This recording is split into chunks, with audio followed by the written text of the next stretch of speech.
y que entonces pues él mismo, cuando iba al bar con su padre, si alguien le miraba se iba por él, y cuando iba con el bullmastic por la calle, pues la gente se saltaba a la acera. Y entonces cuando vinieron a verme, pues vino con el perro, naturalmente, le dije que se lo trajera, y entonces pues llamé preguntando si separábamos esta pareja o si nos poníamos a trabajar cómo. Entonces la pregunta del entrenador de perros fue: ¿y ellos cómo juegan? Entonces le pregunté: ¿y vosotros cómo jugáis?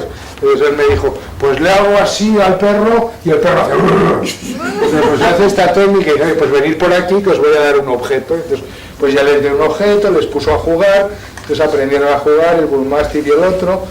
Luego él ya pues empezó a meterse por internet.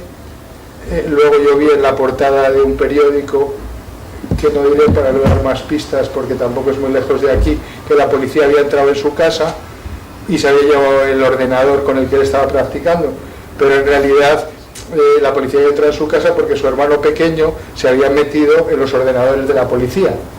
Entonces vi que era una familia de gente dotada y que sabían de ordenadores. Entonces él siguió por los ordenadores y se ligó a una asturiana, y la cosa pues fue muy bien, porque en determinado momento se enamoró. Entonces estaba haciendo un recorrido desde ser un psicópata a empezar a emocionarse. El perro se lo pilló un día un camión a elaborar la pérdida del otro, y empezó a hacer poesías, y empezó a mandarle poesías a la asturiana, y estaba todo como muy bien, hasta que un día la asturiana pues le dejó. Y en ese momento pues me pidió: ¿y tú crees que existe alguna posibilidad, aunque sea pequeña, de que lo nuestro se arregle? Pues mira, con lo que te he dicho la asturiana, está claro que no. Pero bueno, no quise decirle que probablemente porque las poesías no... Bien, entonces la cosa fue que esta persona pues se ha continuado realizando, y hoy pues ganó una pasta de jefe de cocina en uno de estos hoteles de por aquí. Entonces, que bueno, pues ahí el perro era un momento fundamental, porque le estaba permitiendo salir de un mundo muy psicopático y muy paranoide incluso. Se había especializado, era uno de los líderes de la ruta del bacalao en su momento, y entonces salió de ahí en parte con apoyo vía perros, ¿no? Bien, el chamanismo usa deliberadamente la música para modificar los estados de conciencia. O sea, hay músicas para aumentar la psicosis y digamos, la parte, por así decir, visceral. ¿Cuáles son las músicas viscerales? Pues el chunta chunta, carregadeta de bombo y el percutir, el percutir. Entonces, si uno lo que quiere es ser más neurótico o ponerse más emocional, pues la guitarra y los violines pues tocan más el sistema límbico, zona de emocionarse y recordar nostálgicamente. Y si uno lo que quiere es más psicosis, pues en general la flauta, ciertas voces, ciertas formas de comunicación tipo Erik Satie, pues entonces permiten eso. Pero entonces, ¿qué ocurre? Al hacer musicoterapia, uno primero entra con la persona desde la música que le gusta y le ayuda a ampliar su espectro hacia otras músicas, ¿no? O sea, hay músicas para mantener un estado, música para salir de un estado. Uno puede empezar, si le cuesta levantarse por la mañana, había un sitio donde ponían las 4 estaciones, bueno, bien, pero vamos, si uno necesita algo drogadura para levantarse por las mañanas, pues Wagner, sin duda, pues puede provocarle el que salga por ahí, del mismo modo que si necesita dormirse por la noche, pues acaso gregoriana pues sea la que tal. Y las músicas de mantenimiento, pues en general Bach y compañeros barrocos, como llevan unos ritmos de 60 por minuto, que es un ritmo grato para el corazón, sobre el que se acopla la respiración pulmonar, pues en general la música barroca sin voces sirve de música de fondo para mantener un poco pues un estado de funcionamiento, ¿no?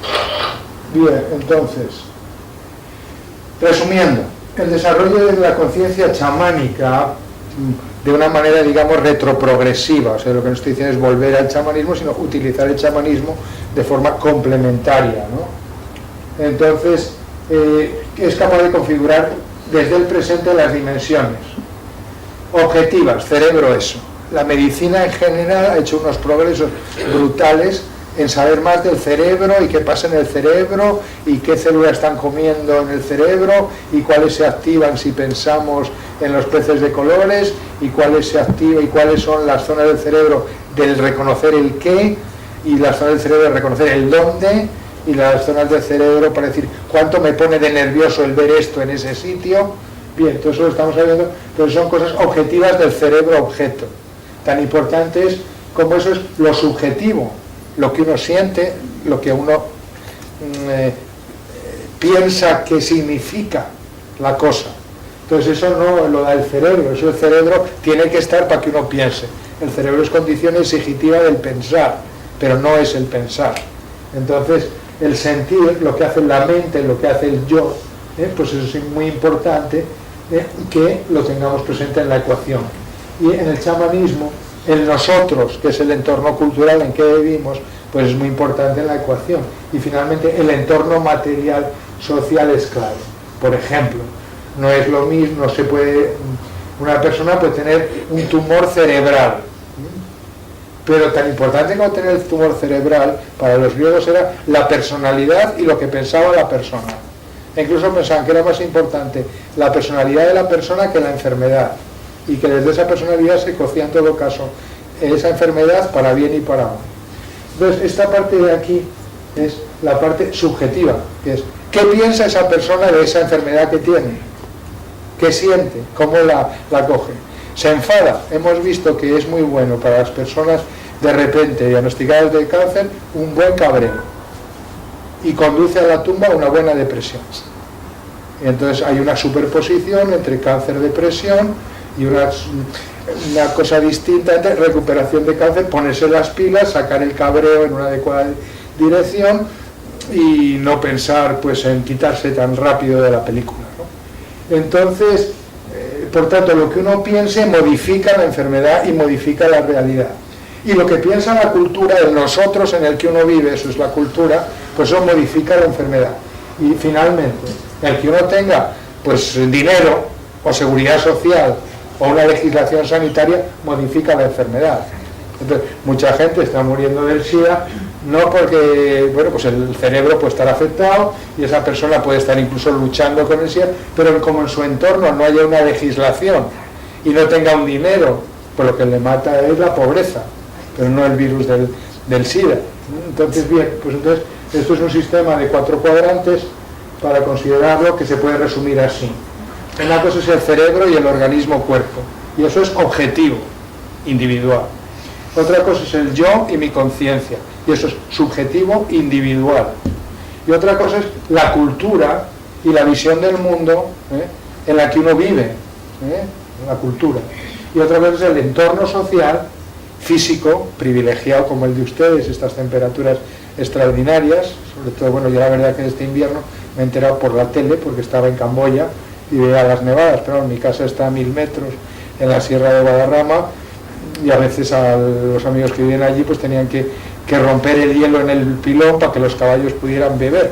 O sea que entiendo que el invierno ha sido crudo, y felicidades por estar ustedes viviendo en un entorno que envidia más de la mitad de Europa.